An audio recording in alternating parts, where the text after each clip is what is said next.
Untuk memastikan proyek sodetan air di kilometer 1 Lojanan Ilir dikerjakan dengan benar, Wali Kota Samarinda Andi Harun turun langsung ke lapangan. Ia begitu bersemangat karena targetnya adalah menghentikan banjir di kawasan tersebut. Andi Harun menegaskan proyek ini merupakan kolaborasi PUPR Provinsi dan pemerintah kota. Strategi yang dilakukan adalah dengan membuat gorong-gorong yang membelah jalan. Dari sanalah luapan air dialirkan ke Sungai Mahakam.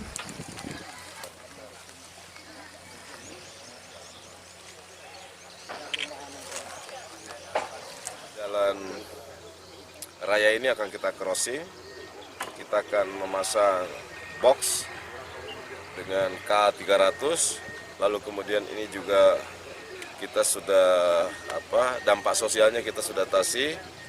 Saya tinjau hari ini untuk melihat apakah hambatannya ternyata sudah. Ini kurang lebih sekitar 140 meter ke arah sungai. Insya Allah tahun ini kelar. Mudah-mudahan Januari, akhir Desember lah, udah mulai akan berdampak insya Allah.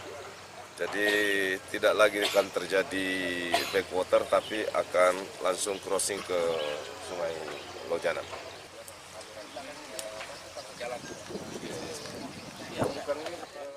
Ketua RT 03 Kelurahan Tani Aman Sutrisno menyatakan banjir mulai dirasakan tahun 2004.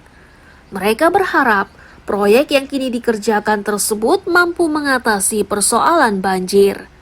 Saat ini secara rutin mereka sudah bergotong royong untuk membuka aliran air.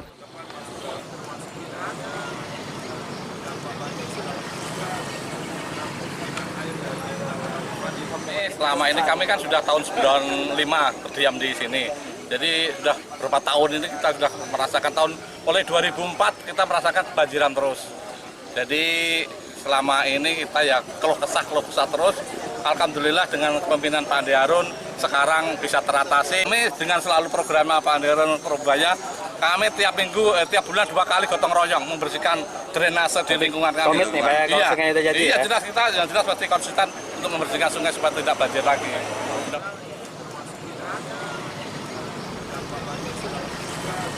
Andi Harun berharap proyek irigasi ini bisa dikerjakan tepat waktu agar keresahan masyarakat oleh ancaman banjir tidak lagi terjadi. Amir Hamzah dan Iswanto melaporkan dari Samarinda.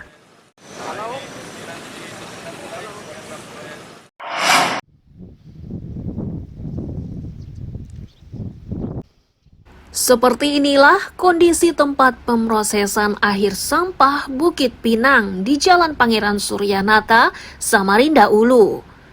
Sepanjang Selasa siang ini tidak lagi terlihat kepulan asap maupun aktivitas pemadaman. Di posko tanggap darurat penanganan Karhutla, petugas gabungan menggelar rapat MONEF atau monitoring dan evaluasi. Ini dilakukan guna memutuskan langkah terkait rencana mengakhiri status tersebut. Usulan ini diberikan karena di lokasi kebakaran sudah tidak lagi terlihat kepulan asap atau potensi terjadinya kebakaran susulan.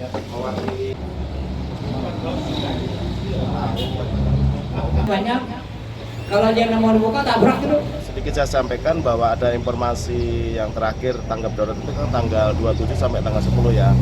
Tapi terakhir padam yang maksimal itu di tanggal 30 September itu kita lakukan blending di sektor 5A, 5B. Nah kemudian di 4 Oktober sampai 7 Oktober itu sudah mulai dilakukan patroli karena memang masih ada spot-spot asap dan api, tapi masih kecil sekali gitu ya.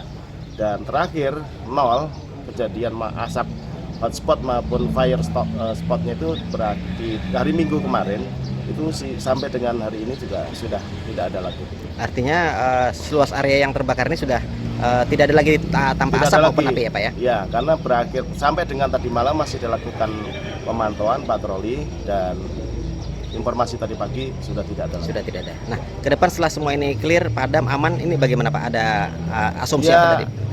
sesuai arahan dari Kementerian Lingkungan Hidup, setelah TPA ditutup itu harusnya dilakukan penataan ya, penataan supaya tidak terbakar kembali. Seperti mungkin bisa ruang RTH mungkin dengan rekonturing, nah dengan berbagai upaya supaya tidak terjadi kebakaran pada tempat yang sama.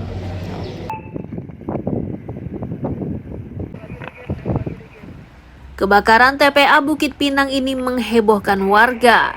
Itu karena kebakaran tersebut menyebabkan kabut asap. Sejauh ini, penyebab kebakaran diduga ulah pemulung yang membakar sampah. Amir Hamzah dan Iswanto melaporkan dari Samarinda.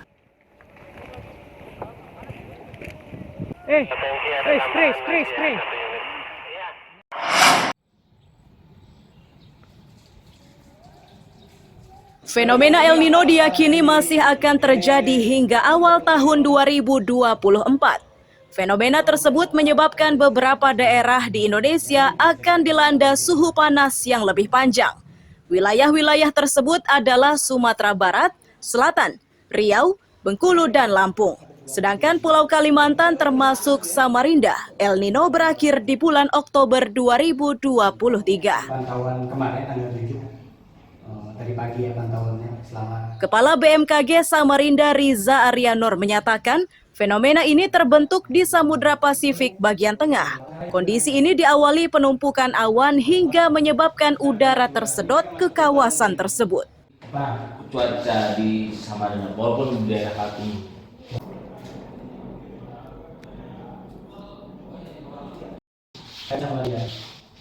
Jadi si El Nino ini adalah fenomena yang terjadi di Samudra Pasifik bagian tengah. Artinya ini adalah fenomena laut dan atmosfer. Jadi pada saat kondisi El Nino ini, pusat konveksi atau pertumbuhan awan itu banyak terjadi di Samudra Pasifik. Artinya masa-masa udara itu tertarik ke Samudra Pasifik. Nah, berdasarkan hasil pantauan dinamika atau suhu muka laut di wilayah Pasifik ini, diprediksi bahwa kondisi ini bisa bertahan hingga tahun depan. Kita prediksi sampai Februari 2024. Kita dari awal dari pengaruh El Nino terhadap musim kemarau. Artinya dengan adanya faktor pengendali iklim El Nino ini tadi dalam level yang moderat hingga sangat berpengaruh terhadap kondisi cuaca iklim di wilayah Indonesia. Artinya apa? Musim kemaraunya kemungkinan semakin panjang. Intensitas kemaraunya semakin kering.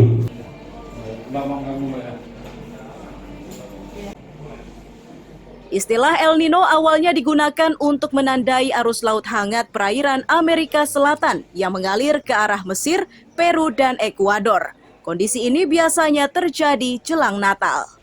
Amir Hamzah dan Iswanto melaporkan dari Samarinda.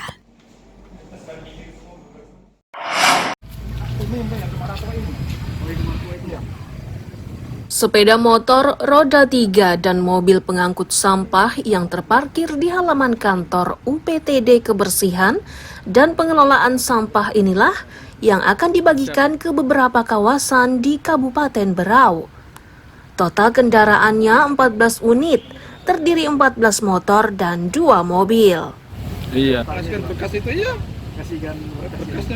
Kepala Bidang Kebersihan DLHK Berau Suhardi menyatakan, belasan kendaraan ini merupakan bantuan dari DPRD melalui dana aspirasi. Sebelumnya mereka sudah membagikan kendaraan serupa di 2 kampung, yakni Merancang Ulu, Kecamatan Gunung Tabur, dan Labanan Makmur, Kecamatan Teluk Bayur. Untuk 500 dapat berapa ini Pak? Ini nanti kalau bahasa kurang di atas aja Mas. Untuk ribet ini 3 unit. 3 unit. Jadi dibahkan ke 3 unit. Kalau yang sekarang ada di kantor berapa? Itu yang ada di kantor kan kemarin kan sudah karena ada 2 dana aspirasi dari DPR. Itu kemarin mengalokkan 4 unit untuk Kecamatan Sambayung, Kelurahan Sambayung itu 4 unit, yaitu RT 11, RT 7, RT 8 dan RT 2 kalau nggak salah. Yang saat ini tersedia? Yang saat ini yang tersedia nanti direncanakan untuk ke lokasi UPTD Maratua dan Tanjung Barat. Oke. Alatnya seperti apa aja Pak? Yang terjadi di Tanjung Batu ya, nanti ada mobil seri 1 untuk Tanjung Batu untuk para tua, sama roda 3 untuk Tanjung Batu sendiri. Nanti ada roda 3 aja rasanya, 3 aja.